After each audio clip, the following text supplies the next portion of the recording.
Sa mga gustong magbakasyon o baka mag-moni-moni karong Semana Santa o the summer season, kuyog kitang manuroy.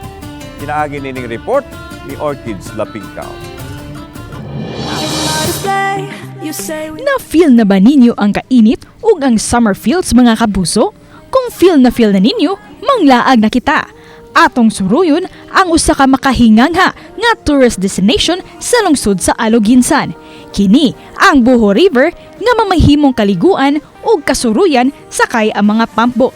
Giila kini isip usa sa mga Best Tourism Village Award sa United Nations World Tourism Organization dili lang tungod sa katahom ni ini. Makita usab ang bakhawan sa sapa nga nakapadugang sa kaanindot ni ini. Matud ni Rodney Carcuevas, ang presidente sa Buho Aloginsan Ecotourism Association, nga sukad na himong inila ang Buho River, misa kausab ang gidaganon sa mga turista sukad na dawat nila ang pasidungog. Dako jud kay na namong garbo sa Aloginsan kundi dili lang sa Cebu, dili sa Pilipinas. Tungod sa kalahi sa talan-awan sa Buho River, dinhi nagpakasal ang magtiayong sila si Marvin ug Juvenine Tudlong nga maoy labing unang magtiayong gikasal sa dapit. Walang ibang saya na naramdaman dahil yun nga, naging napili namin yung Buho River tapos parang nakakonect o di parang nakakonect ka sa environment tsaka nakakonect ka sa nature. Amazed gid mi ato nga time kay kanang since nag-start mi diri katapag yun na nahitabo nya.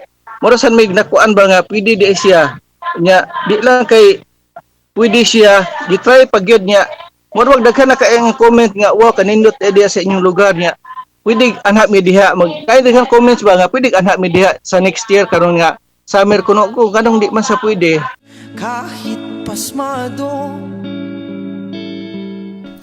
Aron nga magpabilin ang kaanindot sa talan-awon sa dapit, giumol nila ang ilang asosasyon aron masigurong maatiman kini nga mao na lay gisaligan karon sa ilang panginabuhian. Busa mga kapuso, kung nangita kamo og Instagrammable nga lugar alang sa inyong bakasyon o baka magmuni-muni, bisitahan ninyo ang Buho River sa lungsod sa Aloginsan apan timan-i gibansay sa lugar ang Leave No Trace. Kauban si Clans Gabutin o Rod Prado, ako si Orchids Lapingkaw, Balitang Wisdak.